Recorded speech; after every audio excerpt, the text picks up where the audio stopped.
वो क्या हुआ साहब, कोई खबर है? साहब देवी ने बाबा का वध कर दिया। क्या?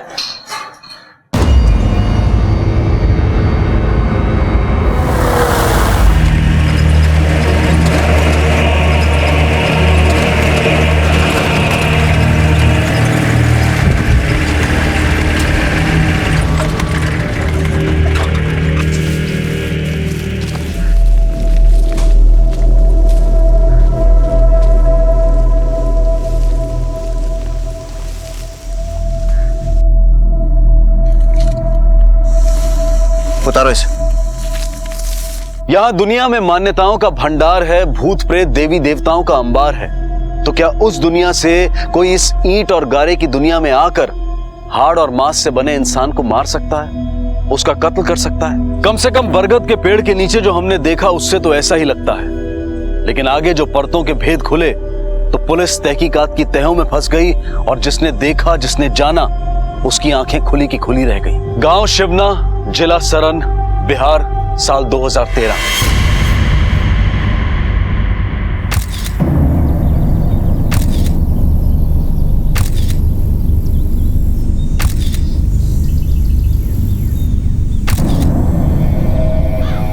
पांडे, त्रिशूल को फोरेंसिक जांच के लिए भेजो। शायद हत्यारे के फिंगरप्रिंट्स मिलेंगे इसमें। पर यादव सर, आसपास के सारे मंदिरों में पूछताछ करो और जितने भी नाटक नौटंकी वाले हैं उनसे भी बातचीत करो। जी सर। कहाँ रहता था ये बाबा? सब गांव के बाहर एक कुटिया है, उसी में रहते थे। बैठो गाड़ी में बैठो।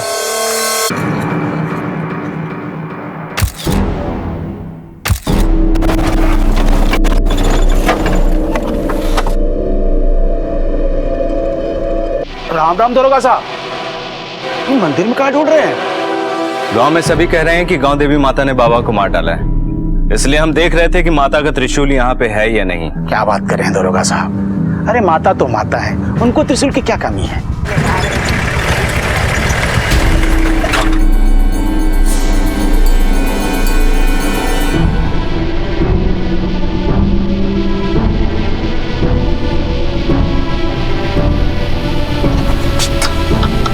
तो वैसे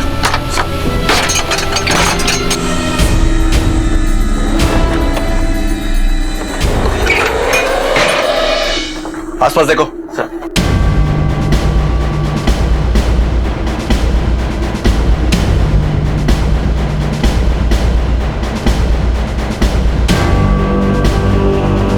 सर जी देखिए।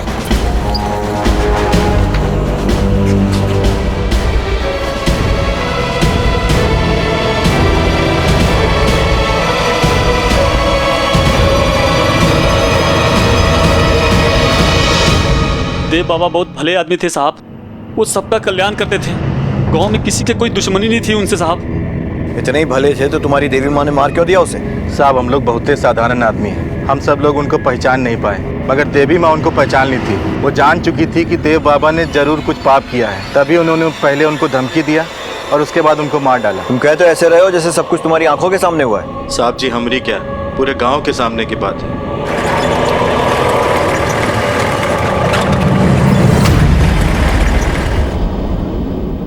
बिल्कुल ऐसा ही त्रिशूल था वो जिससे बाबा का मर्डर हुआ। साहब हमें कलाकार हैं, अपनी कला की कसम खाकर कह रहे हैं, हमारे यहाँ से एक त्रिशूल चोरी जरूर हुआ है, लेकिन चोरी के बाद कहाँ गया हमें नहीं पता। कब चोरी हुआ? इतनी देर से इशारा कर रहे हैं, ध्यान कहाँ है बे तुम्हारा? त्रिशूल कहाँ है हमारा? त्रिशूल यही रखा ना। चार ही है, हमारा कहाँ है? अरे हम लाके रखे हैं, सारा त्रिशूल यही लाके रखे हैं। एक मिनट हम नीचे देखते हैं, यहाँ तो नहीं पड़ा है। तारीख बोलो। साहब 1 तारीख को रिहर्सल के टाइम चोरी हुआ था शाम को। कोई छोटा मोटा बात नहीं हुआ है, एक आदमी की हत्या की गई है और मार कर जिस तरह पेड़ पर लटकाया है, कम से कम 4-5 लोग शामिल थे। तो इससे पहले कि हम पुलिसिया तरीका अपनाएं, सब कुछ सच सच बता दो। साहब हम जो देखे थे एकदम सच सच बता रहे हैं, देवी माँ का कसम साहब। छेदी भैया, छेदी भैया, छेदी भैया, वो फिर से आ गई है। कौन आ गई है? वही देवी जिसने देव बाबा को मारा था। देवी ने मारा है?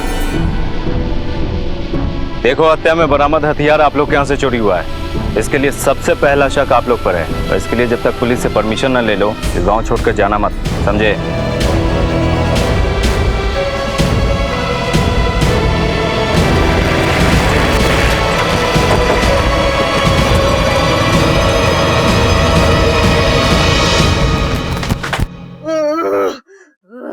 हमने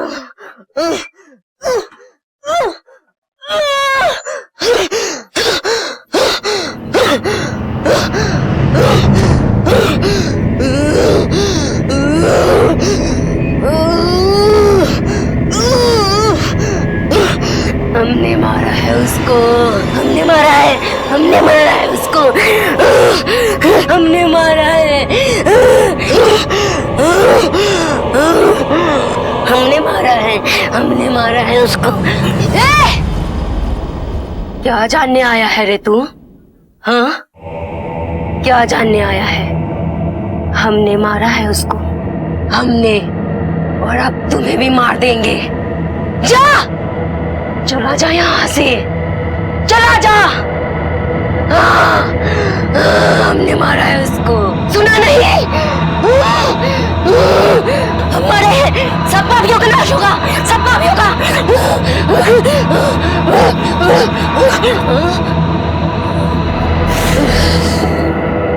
संभालो उसको, पानी लाओ।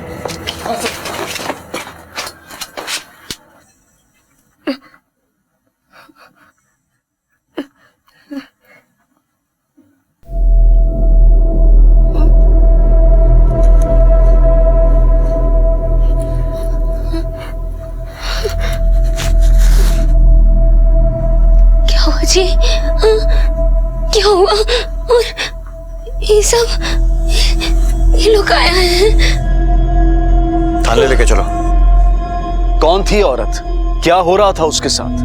क्या गांव की मान्यताएं सही थी? यहाँ एक मौत हुई थी, मौत एक देवी ने की थी। ये सच था, अंधविश्वास था, या फिर कोई गहरा षड्यंत्र? ये आप क्या कर रहे साहब?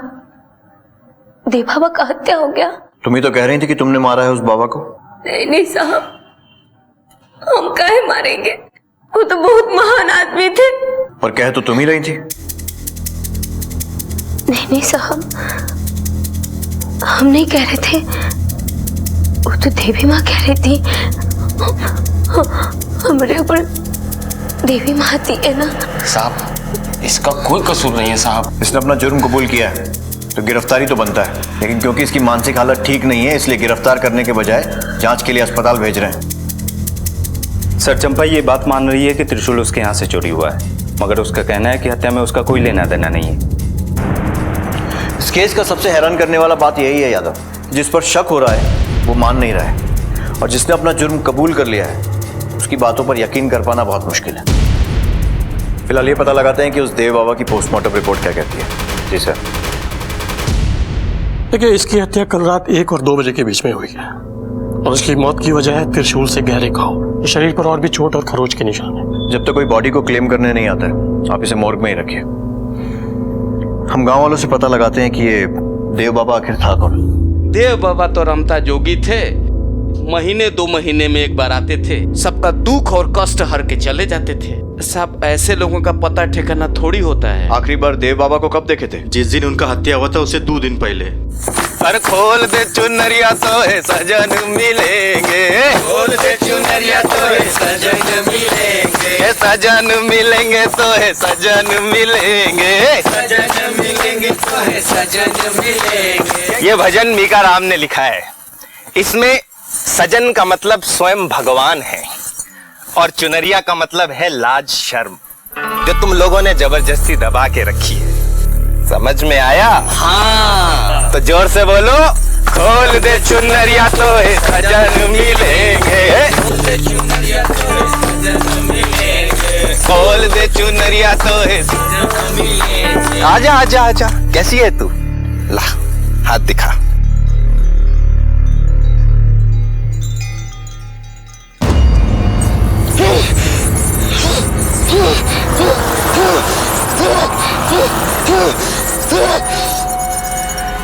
पापी, बंद कर अपना ये ढोंग।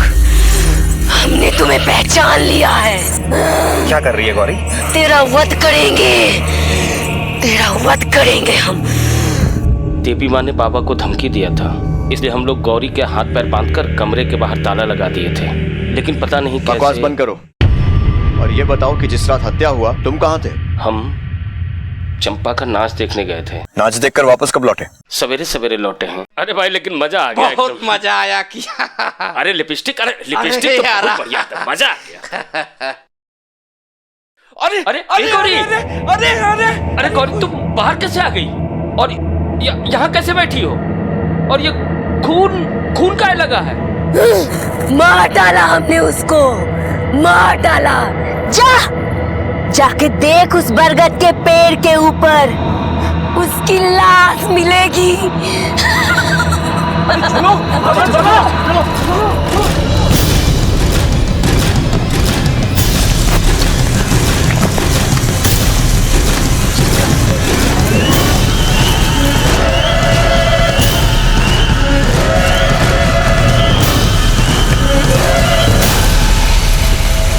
बस साहब यही हुआ। तो तुम में से किसी ने भी गौरी को हत्या करते हुए नहीं देखा? नहीं साहब। एक बात ध्यान रखिए, पुलिस को झूठी कहानी सुनाना भी अपराध है और उसके लिए भी सजा होती है। साहब हम लोग झूठ थोड़ी ही ना बोल रहे हैं, हम तो वही कह रहे हैं जो गौरी पर आई देवी ने कहा था। अगर कानून की आंखों पर निष्पक्षता की पट्टी बंधी है तो उसके हाथों में एक तरफ साक्ष्यों और सबूतों का तराजू भी है। कानून अपना फैसला सबूतों और गवाहों की बिना पर करता है। ऐसा लग रहा था कि मानो सभी तथ्य, सभी सबूत कुछ बताने के लिए नहीं बल्कि कुछ छुपाने के लिए सामने किए गए हों। लेकिन इतना सब कुछ होने पर भी पुलिस के लिए केस एक चुनौती बना हुआ था। अपराध का तरीका, अपराध की वजह और उसमें तिलस्म और देवी का पहलू इसे और जटिल बनाए हुए था। सर ऐसा लग रहा है कि पूरा गांव किसी बहुत बड़ी गलतफहमी या वहम का शिकार है, या फिर सभी लोग मिलजुल कर असली अपराधी को बचाने की कोशिश कर रहे हैं। यादव, अगर ये लोग मिलजुल कर ऐसा कर रहे हैं तो इसका मतलब यह है कि अपराधी या तो इनके बीच में से ही कोई एक है और या फिर इन सब को उस देव बाबा से कोई शिकायत थी। एक काम करो, इस देव बाबा का फोटो हेडक्वार्टर भेजो, शायद वहां से इसका कोई कुंडली निकल सके। और जब तक वहां से कोई रिपोर्ट आती है, इस चंपा के यहाँ जाकर यह पता लगाते हैं कि छेदी और उसके दोस्त हत्या वाली रात को नाच देखने गए भी थे या सिर्फ झूठ बोल रहे हैं।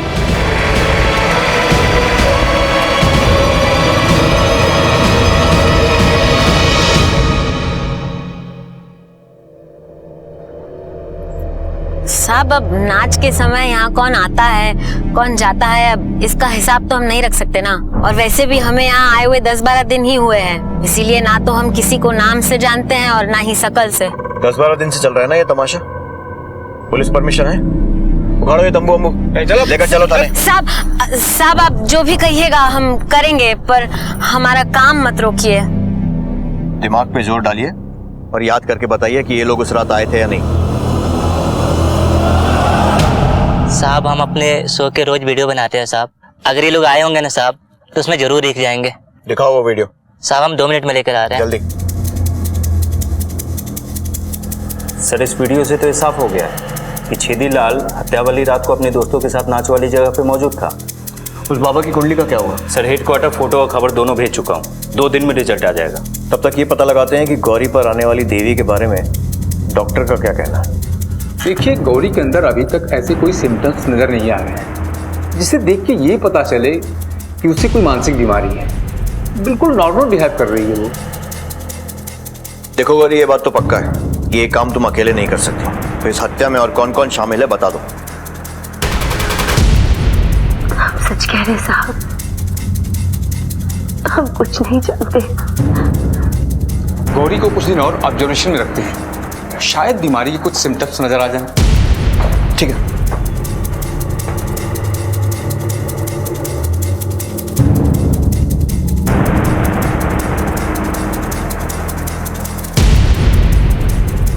सर छेदीलाल और उसकी बीवी पे बाबा का विशेष कृपा रहता था, हफ्ते में 1-2 बार आना जाना लगा रहता था। धन्यवाद। विक्रम सर, इस छेदी को थाने बुलाओ। जी सर। हाँ साहब, बाबा जी पर हमको बहुत विश्वास था। क्यों? ऐसा कौन सा चमत्कार कर दिया था उसने? शादी के 4-5 साल हो गए पर बच्चा नहीं हुआ। बैस से लेकर ओझा तक सबको दिखाए। ऐसे में देव बाबा हमारे गांव आए, बड़ा भारी नाम सुने थे उनका, तो हम गौरी को लेकर उनके पास गए। जय हो देव बाबा की। बाबा जय हो देव। तुमको बच्चा ना हो रहा है ना? हाँ बाबा। इधर आ मेरे पास। डर मत, इधर आ। हाथ दिखा।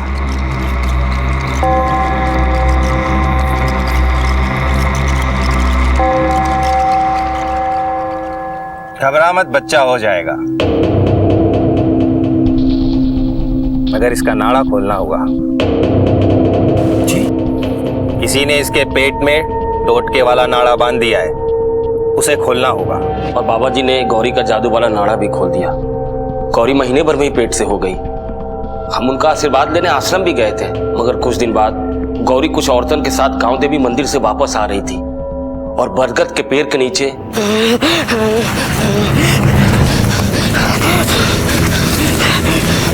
गौरी, गौरी, क्या हुआ?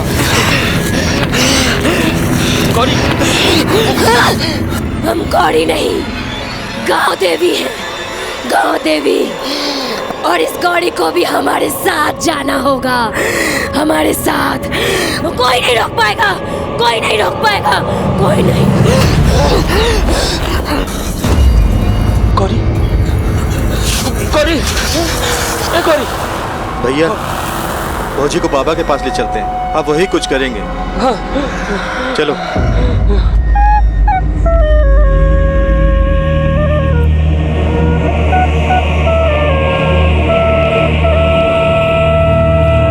बाबा, बाबा देखिए ना क्या हो गया है इसको। ये बरगद के पेड़ के नीचे मिली ना। बाबा अंतर्यामी थे, सब कुछ पहले से ही बता देते थे।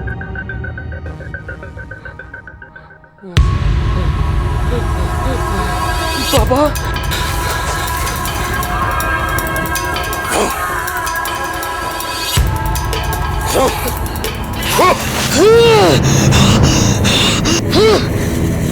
हम इस गौरी को अपने साथ लेकर जाएंगे और जो भी हमारे रास्ते आएगा वो मारा जाएगा। और वहीं से दोनों में अनबन शुरू हो गया। ठीक है, जाओ। या तो इस पर नजर रखो। जी सर। इसके साथियों चंपा और बाकी सब लोगों के फिंगरप्रिंट्स लो और फोरेंसिक वालों को भेज कर देखो कि त्रिशूल पर मिले फिंगरप्रिंट्स में इनमें से किसी से कोई मैचिंग है क्या। Yes sir.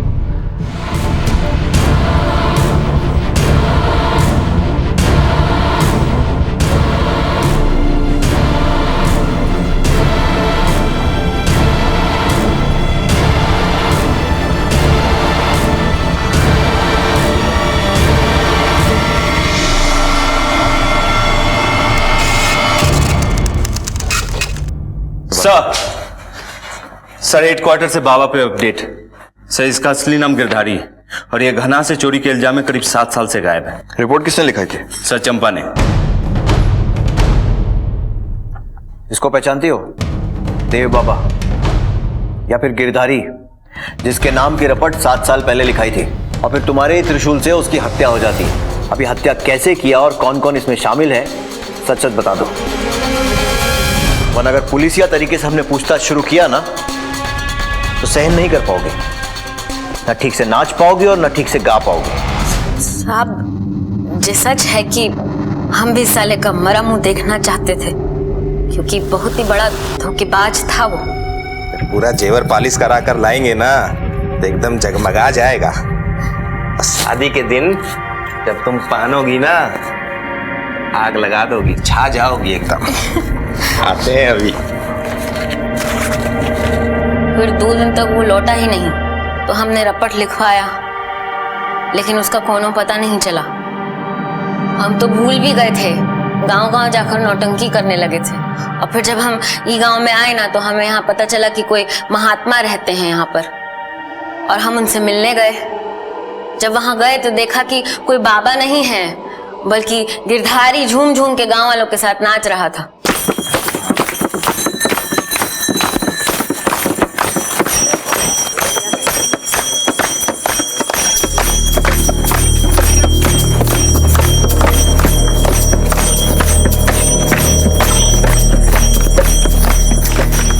अनाड़ियों को बहुत नचा लिए हो, अब हम तुमको नचाएंगे। फिर दूसरे दिन हम गिरधारी से अकेले में मिलने के लिए उसके आश्रम गए। नाचना गाना तो तुम हमसे सीख लिए थे, बाबागिरी कहाँ से सीखे हो? तुम्हारे यहाँ से जाने के बाद हम बटुक महाराज के यहाँ ड्राइवर हो गए थे। अच्छा, तुम चाय पियो ना। तो वहाँ से कितना लेके भागे हो? एक भगत 1.5 लाख रुपया चढ़ा गया था, उसे ही चुरा के भाग आई यहाँ। तो अब हमारा गहना जेवर का कीमत 3 लाख रुपया हो गया है, तो तुम हमें हमारा 4 लाख रुपया ब्याज समेत लौटा दो। हमको 1 हफ्ता तो हम तुम्हारा सब कुछ लौटा देंगे। लेकिन साहब, इससे पहले वो हमारा गहना जेवर हमें वापस करता, वो मर गया। मर गया या तुमने मार दिया? नहीं साहब, उसके मर जाने से हमको हमारा गहना जेवर वापस थोड़ी ना मिल जाता, और उसको मारने से तो अच्छा था हम उसको आपको ही दे देते। जितना दिन जेल में सड़ता ना, उतना हमको अच्छा लगता। और वैसे भी साहब, वो जिस दिन मरा उस दिन तो हम सारा रात अपना डांस कर रहे थे, और आपने तो वह हमारा डांस वाला वीडियो देखा ही है ना।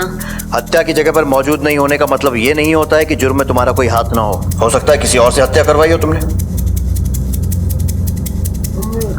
सही करो यहाँ पर। आज के लिए छोड़ रहे हैं, लेकिन रोज थाने में आकर हाजिरी देना, समझी? जी साहब।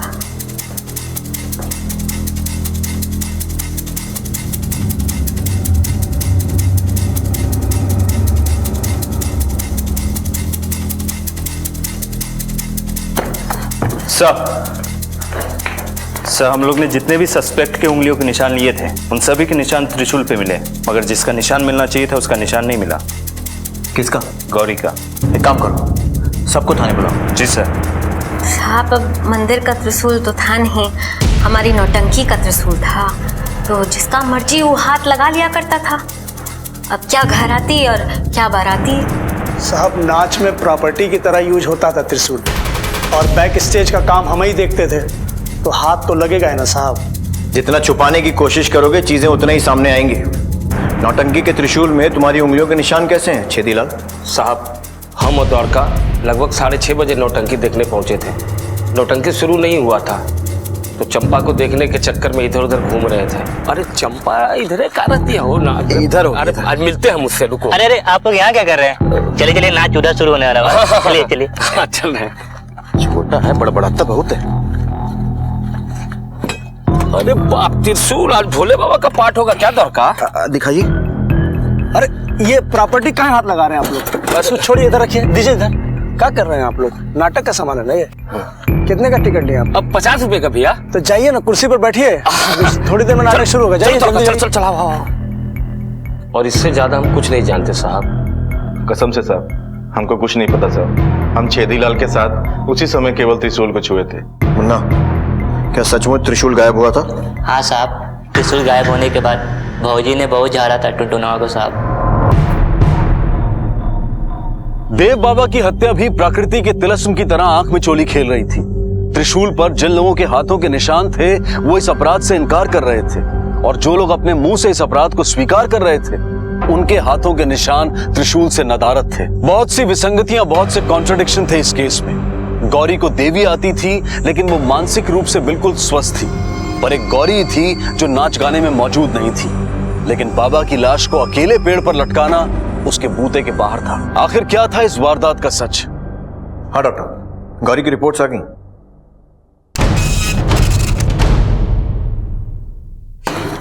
सर, ये रिपोर्ट्स।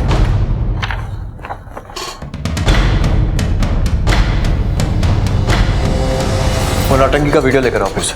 जी सर। चलो।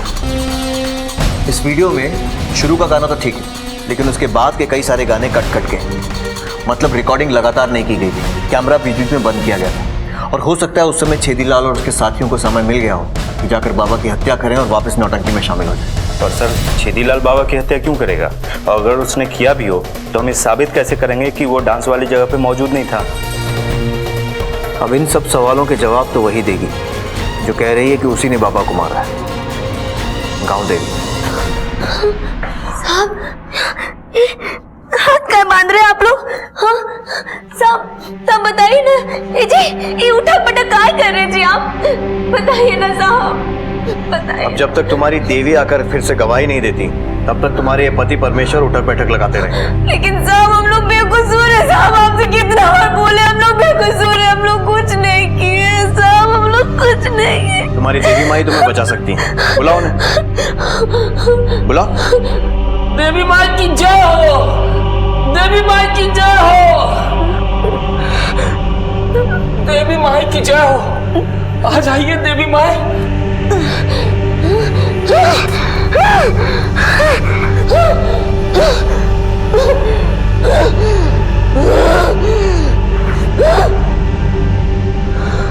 बोल, क्या जानना चाहता है तू? मैं ये जानना चाहता हूँ कि आपने देव बाबा को कैसे मारा। पाखंडी था वो, भागना चाहता था, मैंने उसे दौड़ाया और फिर उसको बंद करके उसे पेड़ पे लटका दिया। और बोल, क्या जानना चाहता है तू हमसे? बोल। कुछ नहीं, बस अपनी ये रस्सियां छुड़ा लो तो मैं मान लूंगा कि तुम असली देवी माँ हो, वरना ये तुम्हारे छेदीलाल जी उठक बैठक करते करते देवलोक पहुंच जाएंगे। देवी माँ की जय हो।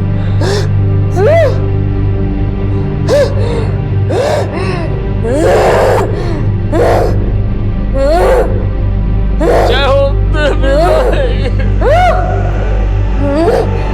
रस्सी कम करो एक।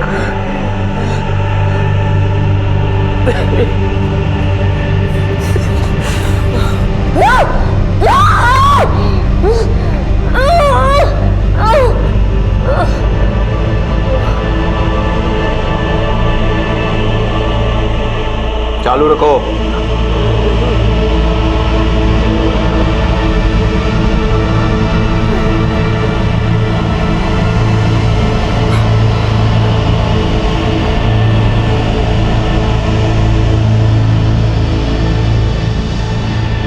रस्सियां खोलो।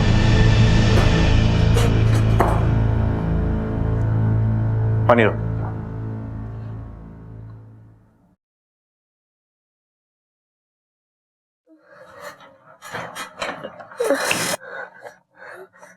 गौरी, तुम्हारी मेडिकल रिपोर्ट आ चुकी है और इसमें साफ लिखा हुआ है कि तुम्हें कोई मानसिक बीमारी नहीं है। और अभी यह भी साबित हो गया है कि ये देवी माँ वाली बात भी झूठ थी। तो अब सच सच बता दो कि तुम ये ड्रामा क्यों कर रही हो, वरना ये सब लोग तो बच जाएंगे लेकिन तुम्हारा बच्चा जेल में पैदा होगा।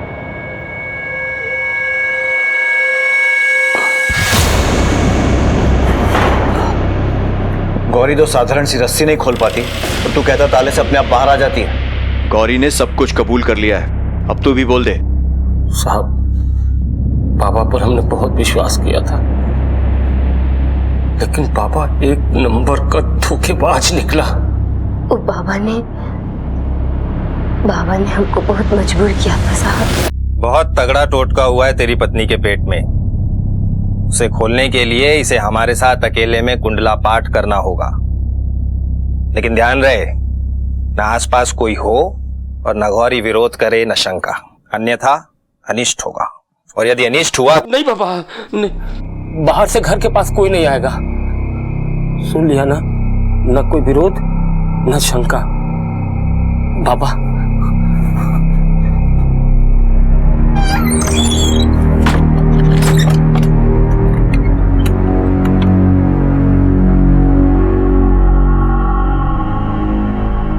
अब तुम अपना नाड़ा खोल दो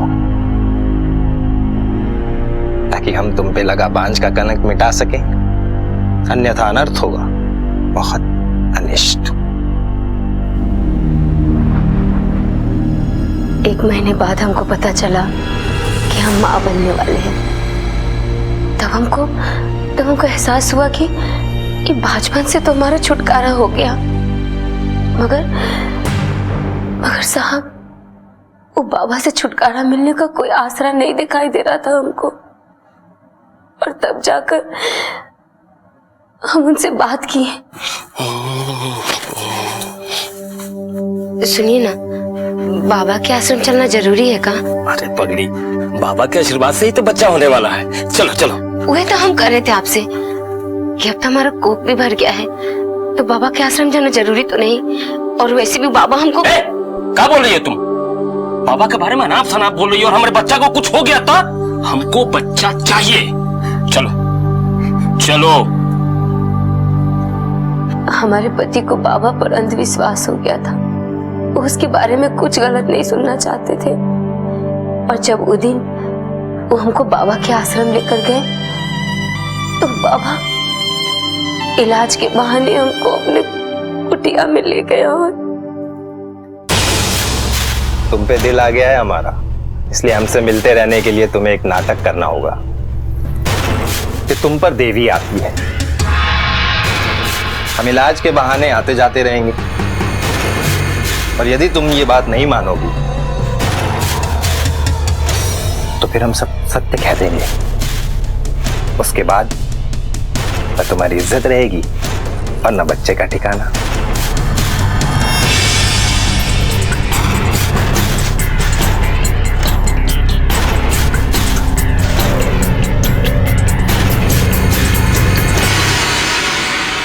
तुझे कैसे पता चला कि वो बाबा धोखेबाज था? साहब, चंपा का नौटंकी रोज देखते देखते टुनटुन से दोस्ती हो गई थी और एक दिन। सुनते हैं तुम बाबा जी के बहुत बड़े भक्त हो। न, वो तो है भाई, बहुत आस्था है, विश्वास है। और वो तो साला एक नंबर का चोर है, छलिया है, धोखेबाज है। मुंह तोड़ देंगे आपका बाबा के बारे में कुछ बोले तो। हाथ में दारू है, सामने आंच है, आपके गांव में है। अगर कुछ ऐसा बोले तो मुंह कहे थोड़ी मुआ दीजिए। देखिए, कुआं से भी आंख मूंद के पानी नहीं भरा जाता।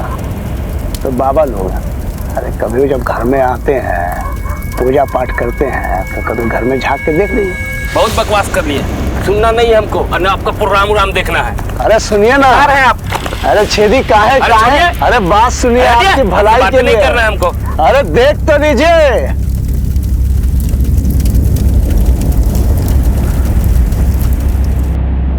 हमको विश्वास नहीं हुआ तो हम खुद जांच किए।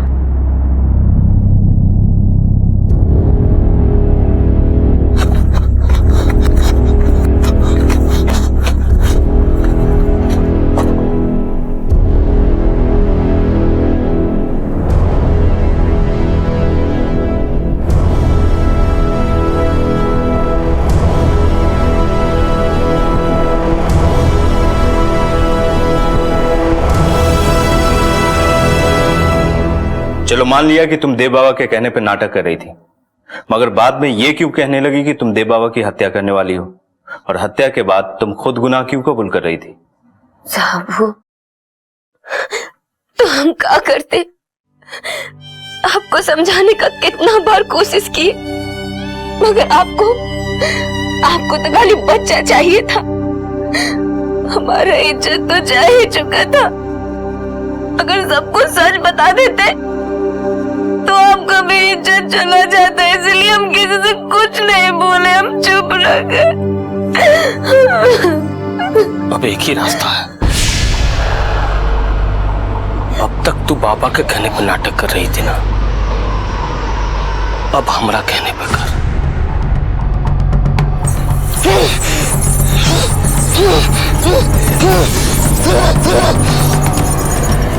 पापी, बंद कर अपना ये ढोंग। हमने तुम्हें पहचान लिया है। फिर बाद में टुनटुन और द्वारका भी हमसे मिल गए, क्योंकि बाबा ने उन दोनों की पत्नी के साथ भी वही किया था। साहब,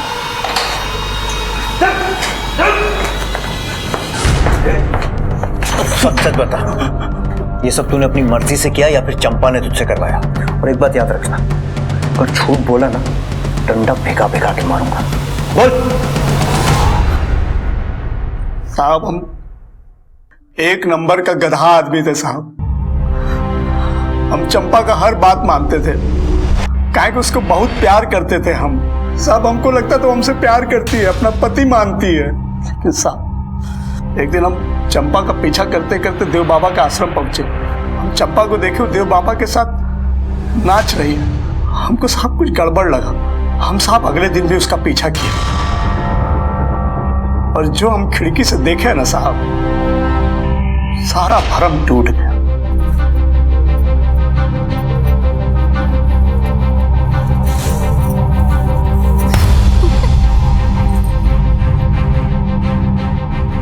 उस दिन से हमको देव बाबा से नफरत सा हो गया था साहब। कहानी समझ नहीं आ रही थी, इसलिए हम उसका जासूसी किए। हमको इन्फॉर्मेशन मिला कि तो बहुत बड़ा फ्रॉड है। छेदीलाल उनका बहुत बड़ा भक्त था साहब, कहें कि उनका आशीर्वाद से इनको बच्चा होने वाला था साहब। जब से छेदी को बच्चा होने वाला था तभी से उनका बहरारू का ऊपर देवी माँ आती थी। हमको सब समझ में आ गया साहब, इसलिए हम छेदी को अपना प्लान में शामिल किए ताकि हम उस बाबा को ना सबक सिखा सके। इसीलिए छेदी के सामने हमने देव बाबा का सारा भंडा फोड़ दिया। सब टुनटुनमा का प्लान था। 4 जासूसी किताब पढ़ के बोला कि एकदम बढ़िया प्लान बनाया है। और फिर टुनटुन के प्लान के हिसाब से तुमने और द्वारका ने बाबा को मार दिया। सर हम और द्वारका मारने गए थे, लेकिन वो हमारे हाथों से नहीं मरा है। रुक!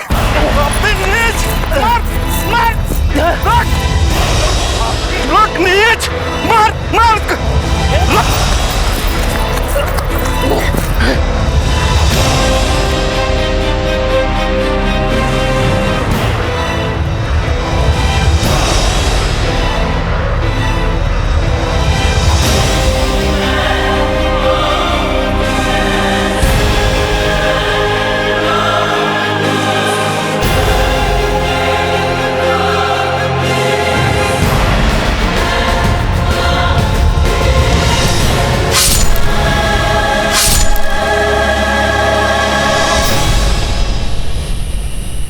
इसको मार तो दिए, लेकिन अब होगा क्या? हमने कहा मारा है? इसको तो देवी ने मारा है ना? अब सुनो, सबसे पहले रस्सा लेके इसको ऊपर लटकाते हैं। उसके बाद छेदी तुम जाओगे गांव देवी को तैयार करने। हम और द्वारका जाएंगे नौटंकी, और तुम वहां से सीधे गांव से नौटंकी में आओगे। सुबह तक नौटंकी में बने रहोगे, और जब गांव के लिए वापस जाओगे ना तो साथ में 1-2 आदमी होना चाहिए जो गवाही दे सके कि तुम सुबह तक नौटंकी में थे। समझ रहे हो ना? तो सबसे पहले रस्सा से टांगते इसको।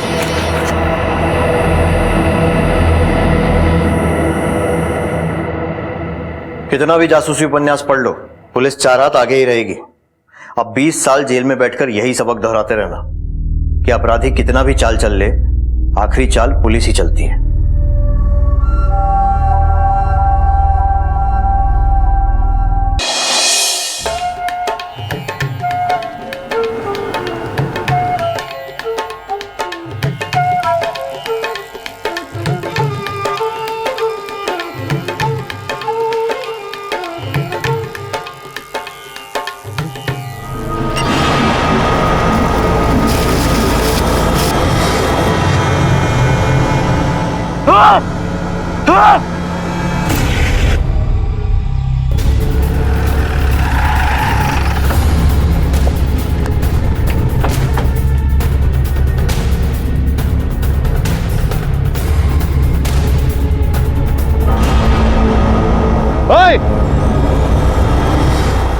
क्या कर रहा है? रोक!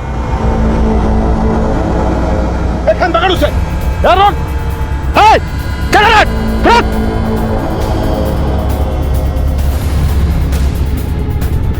रोक!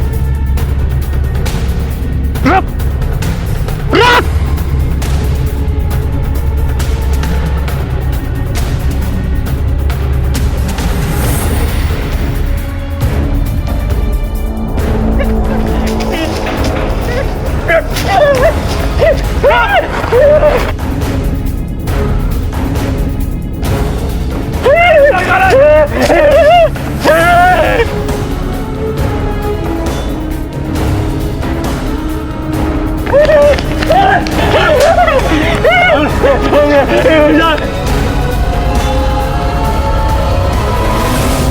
सर, ये रहा।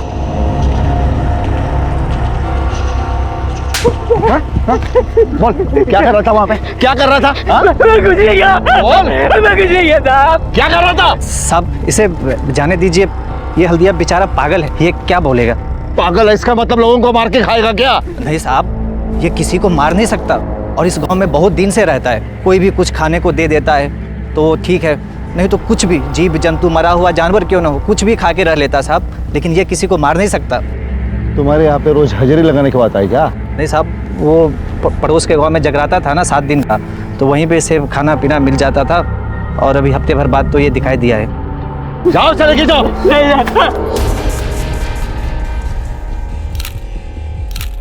सर, कपड़ों को देख के लगता है कि किसी अच्छे घर की थी।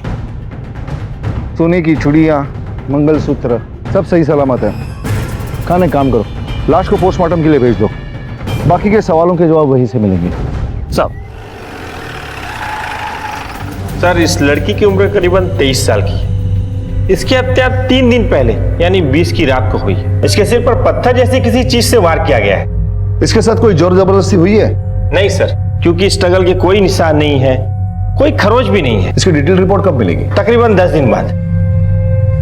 हाईवे के पास पुलिस को एक युवा लड़की की लाश मिली जिसे एक मानसिक रूप से बीमार आदमी चबा रहा था। पुलिस के लिए भी यह दृश्य रोंगटे खड़े कर देने वाला था। जिस्म पर पड़े अनछुए जेवरों को देखकर यह साफ पता चल रहा था कि यह हत्या पैसों के लिए नहीं की गई थी।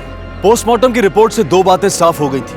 पहली यह कि सर पर पीछे से वार करने की वजह से लड़की की मौत हुई थी, और दूसरी अहम बात कि लड़की के साथ किसी किस्म की कोई जबरदस्ती नहीं हुई थी। मगर वो लड़की थी कौन, वहां क्या कर रही थी, अकेली आई थी या किसी के साथ आई थी, और उसे क्यों मारा गया?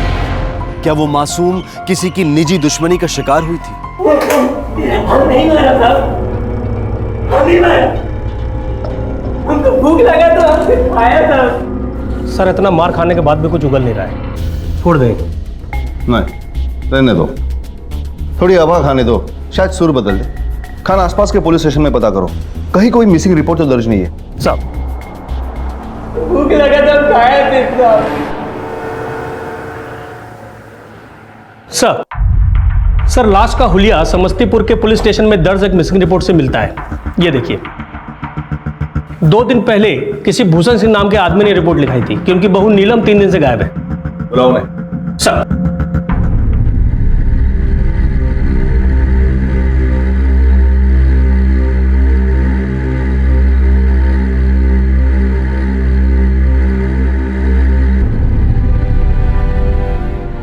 नीलम, नीलम। सर, मैं अपनी नीलम को ले जा सकता हूँ? नहीं, पोस्टमार्टम की फाइनल रिपोर्ट आने के बाद ही आप नीलम को ले जा सकते हैं। मिसिंग रिपोर्ट आपने 2 दिन बाद लिखवाई थी। घर पे झगड़ा हुआ था क्या? नहीं सर। अच्छा, ये एक बात बताइए कि आपके अपने पत्नी के साथ कैसे संबंध है? खुशकिस्मती थी हमारी कि हमारी शादी उससे हुई थी। बहुत ध्यान रखती थी हमारा। आपकी उनसे आखिरी बात क्या हुई थी? आई जी, नाश्ता तैयार हो गया है। अच्छा, ईका, आपको काम पर नहीं जाना है क्या? अच्छी, काम वाम तो होता रहेगा, हमसे बतिया भी तो लीजिए। छोड़िए ना, हम आपके लिए आपका मनपसंद नाश्ता बनाए हैं, लिट्टी चोखा। तुमने खाया? नहीं नहीं, हम सोचे कि आपके बाद ही हम खाएंगे। आओ बैठो, साथ में खाते हैं। नहीं। आओ आओ आओ बैठो, साथ खा लेते हैं। खाना जल जाएगा। समझ में नहीं आ रहा है कि इतना घिनौना काम कर कौन सकता है। कमाल है सज्जन सिंह जी, वाकई में सब कुछ इतना अच्छा था तो ये मर्डर हुआ ही क्यों? तहकीकात में एक बात साफ निकल कर आई है कि ये मर्डर ना रेप की वजह से हुआ है ना लूटपाट। अगर मर्डर की वजह हो सकती है तो वो है दुश्मनी। जिस तरह से लाश को जलाया गया है, उसे ऐसा लगता है कि हत्यारा उसे पहचान रहा था, इसीलिए वो उसकी पहचान मिटाने के लिए लाश को जलाना चाहता था। इससे यह लगता है कि खून किसी पहचान वाले ने ही किया है। और आप तो कहते हैं कि आपको किसी पे शक नहीं है या किसी के साथ दुश्मनी नहीं है। ये बात तो हमारी खोपड़ी में समझ में नहीं आ रही है कि आखिर उस बेचारी को कौन मार सकता है। इंस्पेक्टर साहब, बचपन में ही माँ को खो दिया था उसने।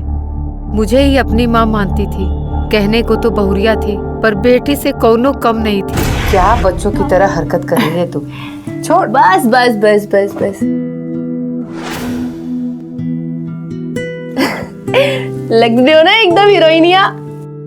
अभी सज्जन के बाबूजी देखेंगे तो क्या कहेंगे? क्या कहेंगे? यही कहेंगे कि मेरी दुल्हनिया तो अभी तक जवान है और हम तो कभी गौर ही नहीं किए। क्या पता था कि हमारी किस्मत में बहू का सुख ही नहीं है। अच्छा एक बात बताइए, जिस दिन आपकी बहू गई आपसे कुछ बात हुई थी उसकी? उस दिन तो किचन में खाना बनाने की तैयारी कर रही थी। क्या कर रही है बहुरिया? माँ जी सब्जी काट दिए हैं, बस अभी छौंक लगाए देते हैं। अरे ये सब्जी रहने दे, छौंक हम लगा देंगे। तू जाके बगीचा में पानी डाल, नहीं तो आज सज्जन के बाबूजी हमका फिर गरियाएंगे। जी माँ जी अभी डाले देते हैं। आधे घंटे बाद जब हम बगीचे में गए तो वहाँ नीलम थी ही नहीं। हमका लगा कि बहुत धूप हो गया है, पेड़ों को पानी देकर वो अपने कमरे में गई होगी।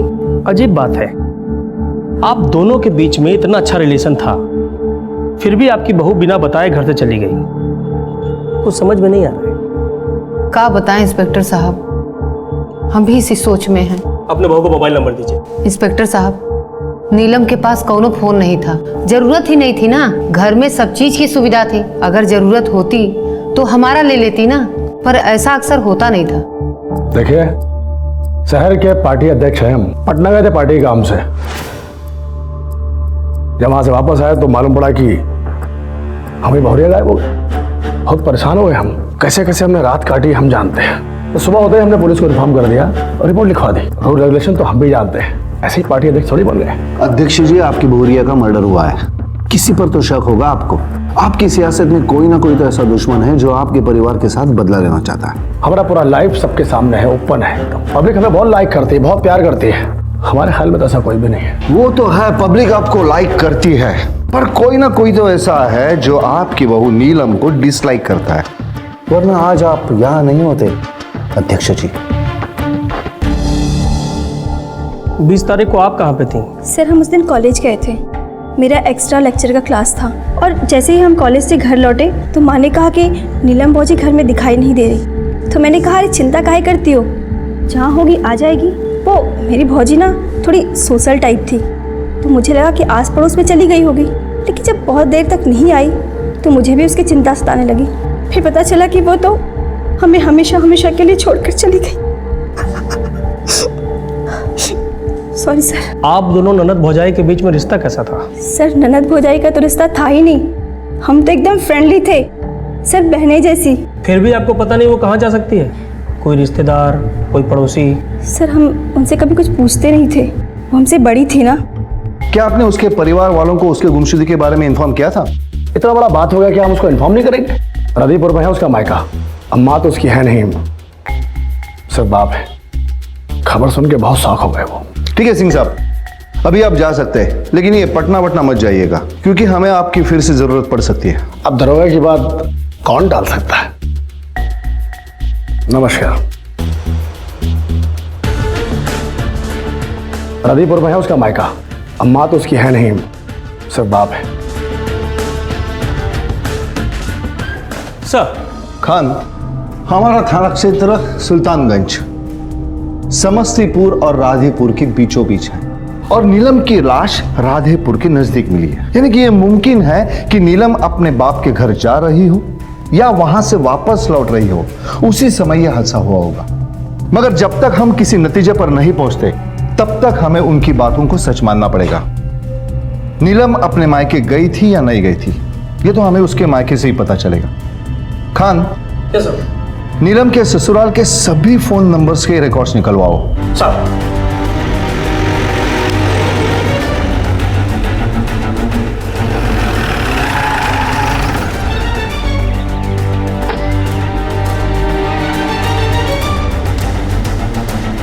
बासितलाल, ताज्जुब की बात है, तुम्हारे जैसे गरीब परिवार का रिश्ता इतना बड़ा परिवार में? काली माता की कृपा हो गई साहब, वरना एक माली की बेटी को इतना बड़ा घर कैसे मिल सकता है साहब? आप ही बताइए साहब।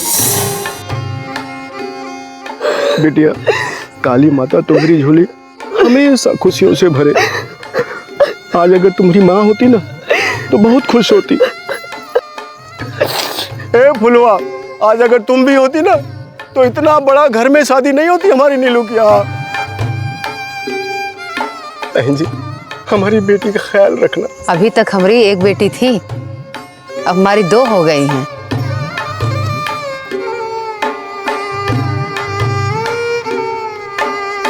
भैया, बहुत ही ऊंचे परिवार में आपकी बेटी का ब्याह हुआ है, वो भी बिना कोई लेन देन।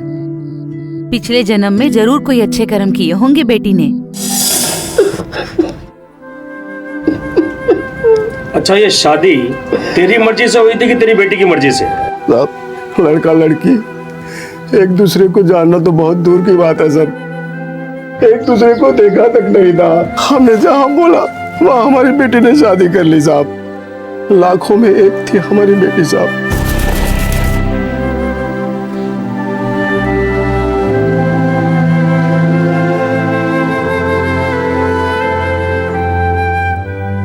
भगवान ने ऐसा क्यों किया? अरे हमारी जान ले ली होती, उसकी जान क्यों ली? कोई नहीं जानता था कि दरअसल उस रात को क्या हुआ था। नीलम के ससुराल वाले उसकी तारीफें करते नहीं थकते थे। उसका पिता भी मानता था कि नीलम के ससुराल वाले देवता थे।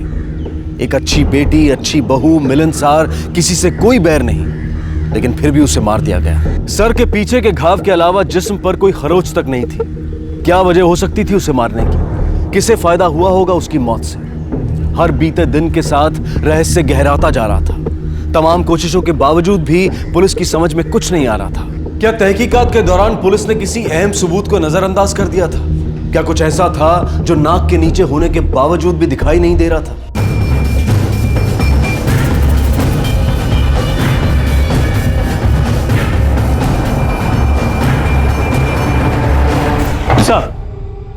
सर, नीलम के ससुराल वालों के फोन नंबर्स की जांच कर ली है। 2 बातें सामने आई। पहला, 20 तारीख यानी जिस दिन नीलम की हत्या हुई, घर के सभी सदस्यों की लोकेशन ठीक वैसी ही थी जैसा उन्होंने हमें बताया, और घर का कोई भी सदस्य हत्या वाली लोकेशन के आसपास भी नहीं था। और दूसरी बात? सर, एक नंबर ऐसा है जिस पे घर के सभी नंबरों से बात होती थी। ये रहा। जिस दिन नीलम गायब हुई थी उस दिन इस नंबर पे आखिरी बार कॉल गया था। उसके बाद इस पे अभी तक कॉल नहीं हुआ है सर। और सर, एक खास बात कि इस नंबर पे जितने भी कॉल्स हुए हैं सब आउटगोइंग थे, इनकमिंग एक भी नहीं था। ये नंबर तो इस डूबते केस के लिए तिनका साबित हो सकता है। इस नंबर का नीलम की हत्या के साथ कोई ना कोई संबंध तो जरूर है। हो सकता है कि नीलम के ससुराल का कोई आदमी इसमें शामिल हो और वो किसी प्रोफेशनल हत्यारे के टच में हो। वैसे ये नंबर है कहां का? राधेपुर का है सर। लगाओ तो देखिए किसका है। सर, कई बार फोन लगाया लेकिन उठाता नहीं है।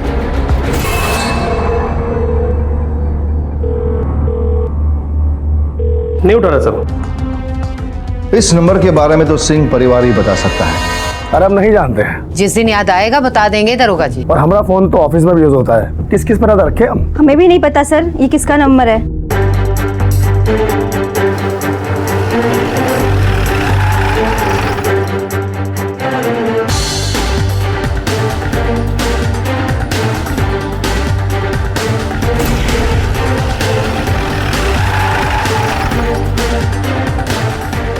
शिवा, तेरा नाम है?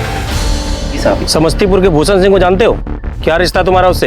पहले था साहब, अभी कोई रिश्ता नहीं है। तो फिर वो लोग तुमको फोन क्यों करते हैं? तुम खास हो उनके? ना तो हम उनके खास हैं और ना ही वो सब हमको फोन करते हैं। सिर्फ नीलम हमको फोन करती है। चलो ले चलो इससे। दर चलो उसको उठा लो। अरे साहब, साला अंदर डाल उसको। अरे साहब, सच सच बता वरना बहुत पिटाएगा। बोल। साहब, हम सच कह रहे हैं, हम बहुत प्यार करते थे उससे। काहे का प्यार बे? शादी के बाद वो खुश थी अपने ससुराल में। काहे ब्लैकमेल करता था उसे? तू टच में था उसके? बोल सब कुछ सच। अरे साहब, हम कह रहे हैं ना, मुझसे बहुत प्यार करते थे। ब्लैकमेल काहे करेंगे साहब? अच्छा, तो वो फोन क्यों करती है बार बार? उसने पैसा देना बंद कर दिया इसलिए घर से बाहर बुलाकर उसको मार डाला, या उसने रिश्ता रखने से मना कर दिया इसलिए उसकी जान ले ली? अरे नहीं साहब, नहीं, ये झूठ है साहब, ये झूठ है। आवाज नीचे। पुलिस स्टेशन है, तेरा घर नहीं। देख तेरी भलाई इसी में है। सब कुछ सच सच बता दे हमें। सर, आप कुछ देख लिए, इसको मेरे पास छोड़ दीजिए। सब उगलवा दूंगा। हमें कितना भी मार ले, कितना भी डरा धमका ले, यही सच है कि हम दोनों एक दूसरे से बहुत प्यार करते थे। हाँ, ये बात है ना कि नीलम वहाँ पे खुश नहीं थी, उस पर बहुत अत्याचार होता था साहब वहाँ पे, बस इसीलिए वो हमें फोन करती थी। फोन छीन लिया है। कहते अपने बाप के अलावा किससे बात करेगी, इसलिए तो कभी इसके और कभी उसके फोन से फोन करती हूँ। अरे हमने तुमसे पहले ही कहा था, काहे छोड़ छाड़ के सब कुछ वापस नहीं आ जाती। हाँ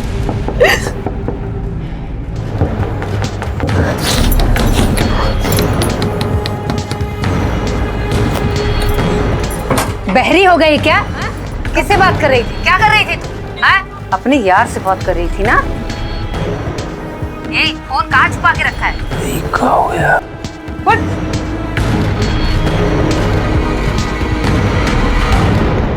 अब की बार दरवाजा बंद करके बैठी ना तो तेरे हाथ पैर तोड़ दूंगी। तो कोई लाट साहब नहीं है जो दरवाजा बंद करके बैठेगी।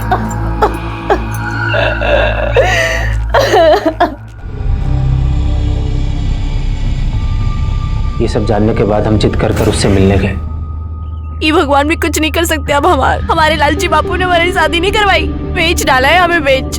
तू चिंता ना कर नीलम, भाग चलते हैं यहाँ से, दूसरे शहर। इतना बड़ा देश है, कोई नहीं पहचान पाएगा हमको। चल। तुम जानते नहीं हो हमारे घर वालों को। आसपास के सारे लोग कांपते हैं उनके नाम से। जितना हो सके ना दूर ही रहते हैं। तुम जाओ, पूरे टाइम नजर रखी जाती है हम पर। अगर किसी ने देख लिया ना हम दोनों को तो काट डालेंगे ये लोग। अरे तुम इस हालत में हम छोड़ के कैसे जा सकते हैं? हमारा बात तो सुनो तुम।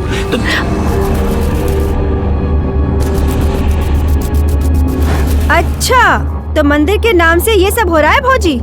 भैया और बाबूजी को पता चल गया ना तो सीधा देव दर्शन करा देंगे वो। अरे बहन कुछ नहीं, वो तो हम इधर से गुजर रहे थे तो ये हमारे गांव की है ना, तो हम थोड़ा सा पता लेने के लिए इधर रुक गए। वो थोड़ा तबीयत ठीक नहीं लग रहा था। अब पूछ लिया ना हालचाल, दोबारा इधर दिखाई पड़ गए ना तो अच्छा नहीं होगा। चल भौजी। उस दिन मंदिर के बहाने नीलम से हमारी आखिरी मुलाकात थी। उस दिन वो बहुत कमजोर लग रही थी। बीमार कर दिया था उन लोगों ने नीलम को। 20 तारीख को जब उसका हत्या हुआ तो तू किधर था मजनू? साहब मैं अपने घर पर था। उस रोज तुम दोनों में क्या बात हुई थी? उसका फोन आया था साहब, हमारे फोन का बैटरी खत्म हो गया था। हम उससे बात नहीं कर पाए। हमें नहीं पता था कि हमें इतनी महंगी कीमत चुकानी पड़ेगी इसकी।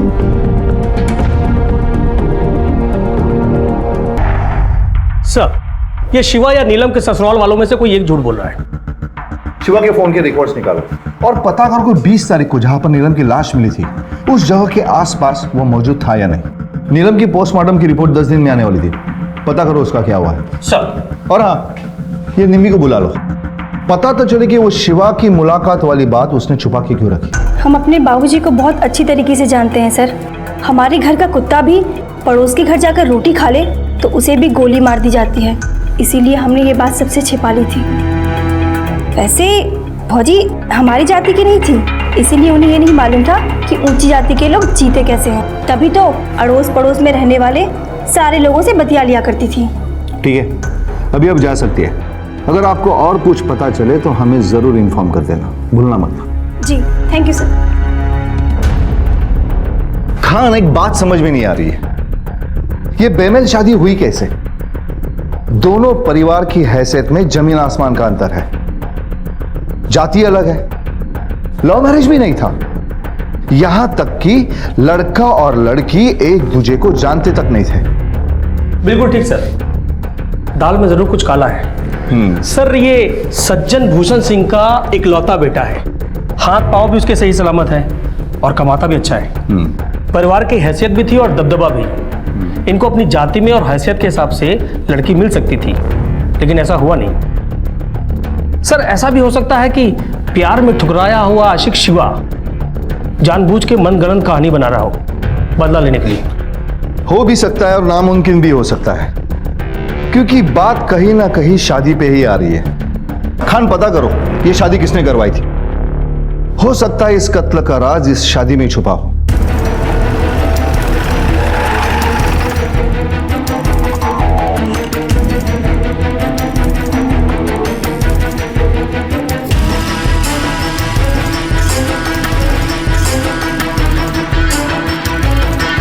पंडित मयंक शर्मा।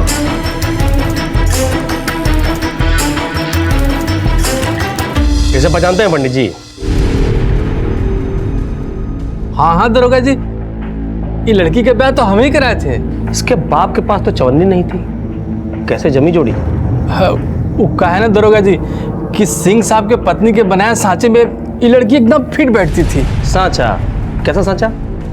जी दरोगा जी, सिंह साहब की पत्नी जो चाहती थी वो सुन के तो हम भी चौंक गए थे। लड़की तो ठीक है पंडित जी, पर लड़की के कुंडली से ज्यादा जरूरी है दोनों का ब्लड ग्रुप मैच होना। Blood group? एक बार ब्लड ग्रुप मैच हो गया ना तो हमें ना जाति पाति की परवाह है और ना ही दहेज की और ना ही हैसियत की। समझ गए ना पंडित जी? वो का है ना दरोगा जी, नीलम देखने में भी अच्छी थी और उसका ब्लड ग्रुप भी मैच कर गया था, इसीलिए 15 दिन के अंदर ही ब्याह हो गया। मतलब अब समस्तीपुर में भी ब्लड ग्रुप मैच करके शादी होने लगा है। बड़े लोग हैं, उनके चोचले भी अलग हैं। वैसे दरोगा जी 7 लड़कियों का ब्लड ग्रुप टेस्ट हुआ था, तब जाके ये नीलम फाइनल हुई थी। शिवा नीलम से प्यार करता था, ये बात उसने खुद पुलिस को बताई थी, लेकिन नीलम पर ससुराल में अत्याचार होता था, ये नई बात पुलिस को पता चली थी। लेकिन ये बात एक असफल प्रेमी की मनगढ़ंत कहानी भी हो सकती थी। पुलिस को जो बात सबसे ज्यादा विचलित कर रही थी वो थी लड़कियों का ब्लड टेस्ट। बड़े बड़े शहरों में आज भी ब्लड टेस्ट करवाकर शादी करवाने का चलन शुरू नहीं हुआ है, तो फिर समस्तीपुर जैसी छोटी जगह में ऐसा होना निश्चित रूप से हैरानी की बात थी। पुलिस को शक होना लाजमी था, लेकिन वो अब भी अंधेरे में थे, कोई लीड्स भी नहीं मिल रही थी। और हत्या के दिन नीलम के ससुराल वाले कहां पर थे, इसकी जानकारी भी उन्होंने एकदम सही दी थी। मगर जो दिखाई दे रहा था, क्या वही सही था या फिर ऊपरी सतह के नीचे कुछ छिपा हुआ था? अरे क्या मजाक करते हैं इंस्पेक्टर साहब, का आप नहीं जानते? अरे आजकल तो डॉक्टर भी कहते हैं कि कुंडली से ज्यादा जरूरी है खून का मैच करना। हमें तो जात पात की कोनो चिंता है नहीं, और आप तो जानते हैं सज्जन के बाबू इस शहर के अध्यक्ष हैं और वही ना सबको राह दिखाएंगे जात पात दहेज से मुक्ति की। और फिर हमें एक सुंदर सुशील बहू चाहिए थी, वो तो नीलम में था ही, चाहे तो इससे पूछ लीजिए। पानी लीजिएगा? No thanks. ठीक है, हमें जब भी आपकी जरूरत पड़ेगी हम लोग आपको तकलीफ देंगे। निम्मी का कहना है कि उसकी भाभी बहुत सोशल टाइप की थी। कोई तो ऐसा होगा कि जिसके साथ वो अपने मन की बात करती होगी। खान तुम इस तरफ जाओ, मैं इस तरफ पता करता हूँ। सर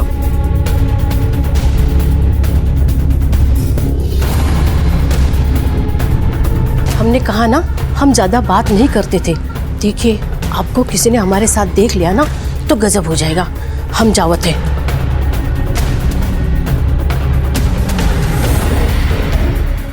इंस्पेक्टर साहब, दरअसल बात यह है कि मैं भी राधेपुरा का ही रहने वाला था। ये बात जब उसे पता चली तो अक्सर मुझसे मिलने के लिए मेरे घर आया करती थी। उस दिन जब वो मेरे घर आई थी ना तो बहुत डरी हुई थी। नीलम चलो पानी पी लो। नीलम, ये तुम्हारे हाथ को क्या हुआ? कुछ नहीं, वो खाना बनाते बनाते तेल गिर गया था। और उसका हाथ तेल से नहीं जला था, देख के लग रहा था किसी ने उस पर गर्म लोहे के रॉड से दागा है।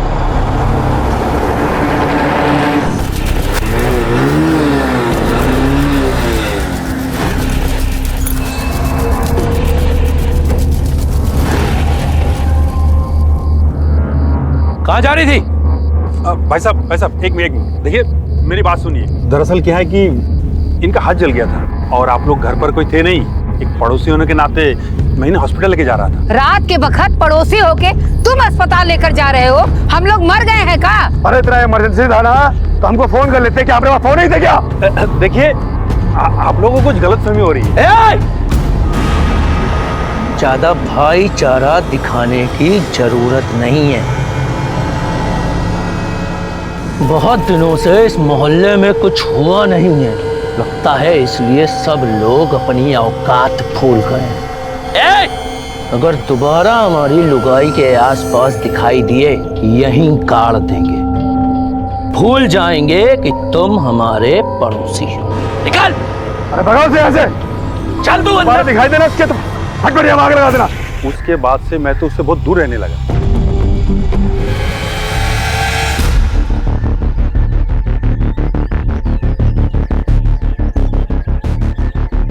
हाँ कभी कभी बात तो होती थी, मगर किसी परेशानी में है ऐसा उसने कभी बताया नहीं।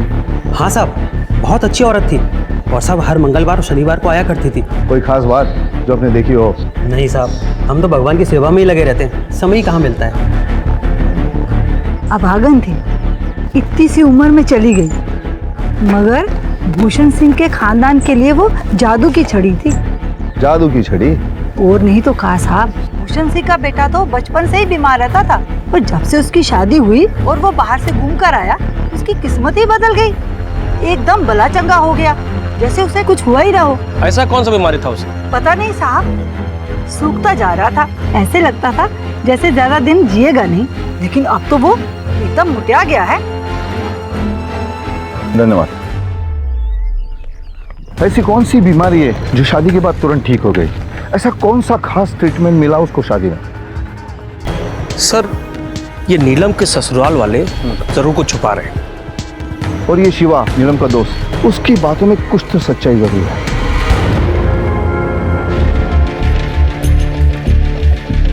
सर, शिवा के फोन की डिटेल्स आ गई है, ये रिफाइल। नीलम की हत्या जिस दिन जिस जगह हुई थी, शिवा उसके आसपास भी मौजूद नहीं था। अभी छोड़ रहा हूं, पर इसके आगे तुम्हारा मोबाइल और बैटरी दोनों चार्ज रखना, वरना तुम्हारी बैटरी परमानेंट डाउन कर दूंगा। और हाँ, ये ज्यूरिडिक्शरी छोड़ के कहीं नहीं जाना, समझा? इसका नंबर सर्विलेंस पे डाल दो। खान, वो मंदिर वाली औरत कह रही थी कि सज्जन सिंह की तबीयत शादी के बाद अचानक ठीक हो गई। भूषण सिंह का बेटा तो बचपन से ही बीमार रहता था, पर जब से उसकी शादी हुई और वो बाहर से घूम कर आया, उसकी किस्मत ही बदल गई। एकदम बला चंगा हो गया, जैसे उसे कुछ हुआ ही ना हो। शिवा का ये कहना है कि जो नीलम शादी से पहले ठीक थी, वो शादी के बाद बीमार रहने लगी। बीमार कर दिया था उन लोगों ने नीलम को। अरे तुम इस हालत में हम छोड़ के कैसे जा सकते हो? पंडित जी ने भी कहा था कि ये शादी के लिए ब्लड टेस्ट बहुत जरूरी है। 7 लड़कियों का ब्लड ग्रुप टेस्ट हुआ था, तब जाके ये नीलम फाइनल हुई थी। मामला कुछ गहरा है। खान, तुम एक काम करो, फॉरेंसिक वालों से बात करो और उनको पूछो कि नीलम की ये फाइनल पोस्टमार्टम रिपोर्ट कब आ रही है। कल शाम तक आ जाएगी। गुड। सर, नीलम की पोस्टमार्टम रिपोर्ट आ गई सर।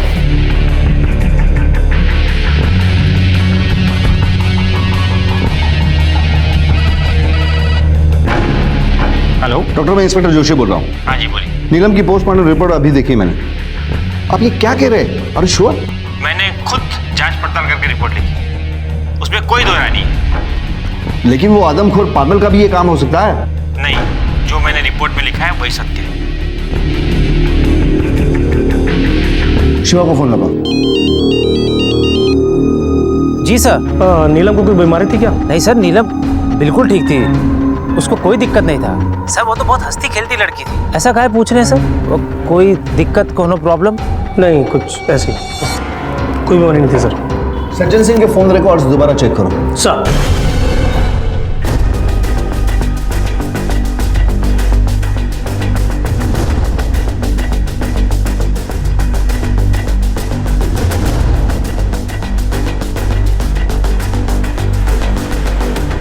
सर, मुजफ्फरपुर के निधिया रोग संस्थान का डॉक्टर 3 महीने से लगातार सज्जन सिंह के संपर्क में था। ये देखिए। खान, हमें इस केस की कड़ी मिल गई है, लेट्स गो। ये सज्जन सिंह का 3 महीने का सो कॉल्ड हनीमून, कुछ तो गड़बड़ लग रहा है।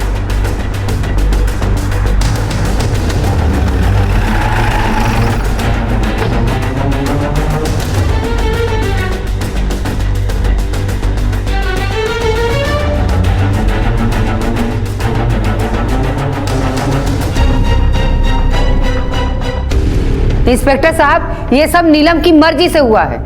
और देखिए, हमारे पास सब कागज है, रूल रेगुलेशन हम भी जानते हैं, कोई जबरदस्ती नहीं हुआ है। ये देखिए, दूध का दूध और पानी का पानी साफ नजर आ रहा है।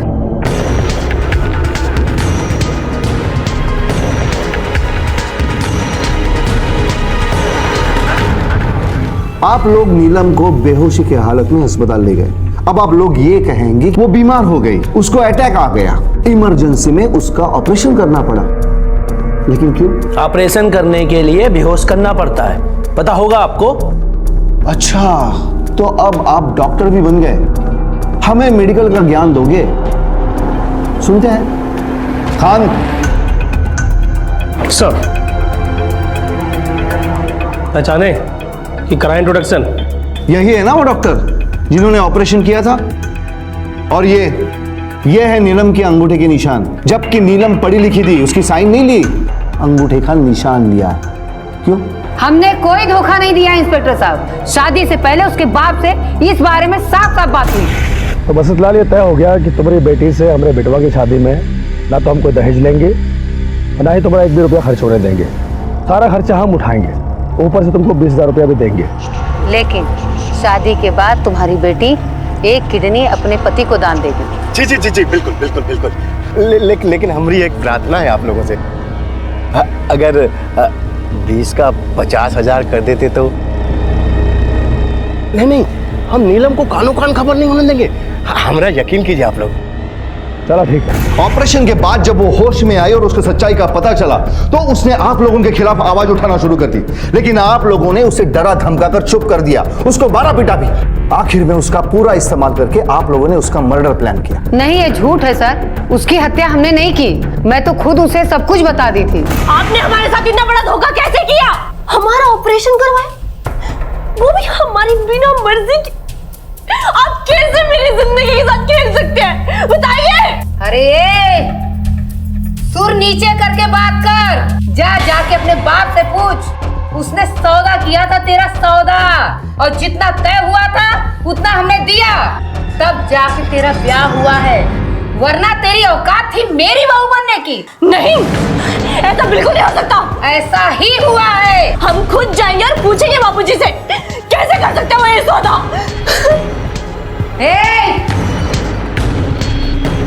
सुन, अगर गई ना तो दोबारा लौट के बताना, ये 1 वे ट्रैफिक है।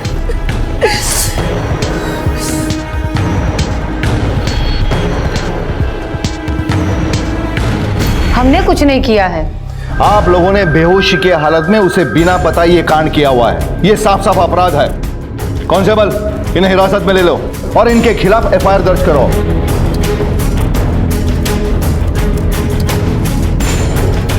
अब सवाल यह है कि नीलम का हत्यारा कौन? ये सब उस ससुरे शिवा नाम के लड़के का कसूर है, उसी ने मारा है उसे।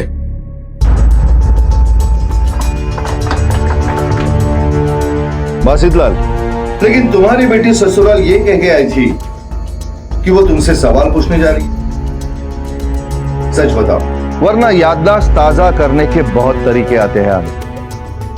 अब ये बताओ कि वो कब आई थी, क्या हुआ था?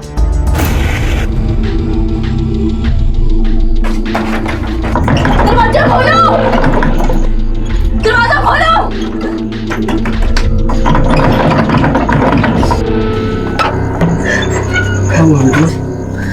कितने में बेचा है तुमने हमको? तुम इतना गिर सकते हो, हम कभी सोचे नहीं थे। देखो बिटिया, गरीबी ने हमें वैसे भी मार दिया है, और बेटा हम पता लगाए हैं, तुम एक गुर्दा में भी जी सकती हो, पर तुम्हारा जीवन तो सुखी हो गया ना। वो लोग हमसे दहेज नहीं लिए हैं, दहेज के बदले में गुर्दा लिए हैं। शांत हो जा बिटिया, देखो अपनी किस्मत पे लात मत मारो। देखो हम गरीबों को कुछ न कुछ तो बलिदान करना ही पड़ता है ना। तू इंसान नहीं है, शैतान है, शैतान। हाँ। और अगर हम गलत नहीं है ना, तो शैतान से भी बदतर है। माफ कर दो हमका, और खुशी खुशी अपने ससुराल जाओ। अरे बिटुआ, राज करोगी राज। हट जा, जा रहे हम पुलिस के पास। तुम्हारे किए का दंड जरूर मिलेगा। अरे बिटिया सुनो तो। उसके बाद वो यहाँ से चली गई क्योंकि उसका यार बाहर इंतजार कर रहा था। उसी ने मारा उसे, उसी ने मारा उसे।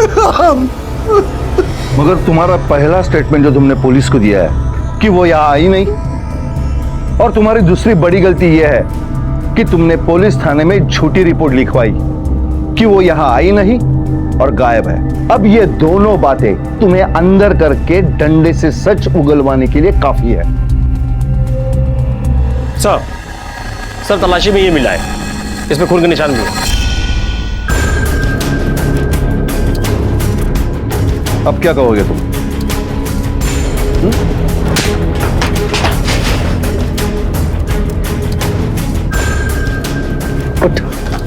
अब झूठ बोलने की जरूरत नहीं है, अब सच बताओ, वरना तब तक मारता रहूंगा जब तक तुम्हारी बोलती बंद नहीं हो जाती। बोली, कैसे मरवाया था उसे, किससे भेजा था उसे, बोल। तू इंसान नहीं है, शैतान है, शैतान। और अगर हम गलत नहीं है ना, तो उस शैतान से भी बदतर है। माफ कर दो हमका और खुशी खुशी अपने ससुराल जाओ। अरे बिटवा राज करोगी राज। हट जाओ, जा रहे हूँ पुलिस के पास, तुम्हें तुम्हारे किए का दंड जरूर मिलेगा। अरे बिटिया सुनो तो,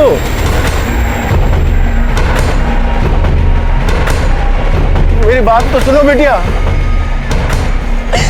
अरे क्या करने जा रही है तू? अरे रुक जा, अरे रुक जा बेटा, काहे अपनी और हमारी जिंदगी खराब कर रही है? सुखी रहेगी बेटा, रानी बन के राज करेगी।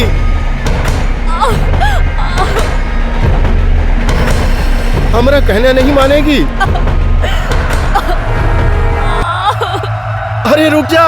नहीं रुकेंगे हम, तुमको सजा दिलाकर ही रहेंगे।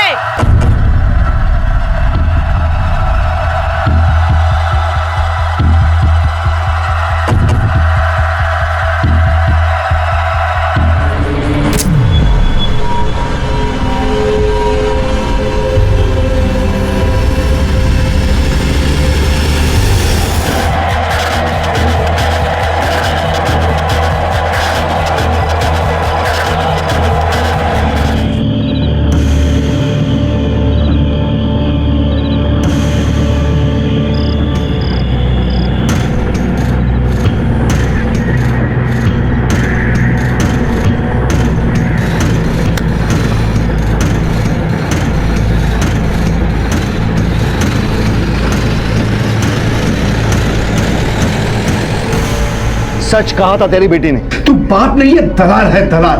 तुम जैसे सारे लोग उस आदमखोर जानवर की तरह हो जो इंसान के शरीर के हिस्से खा रहे हो।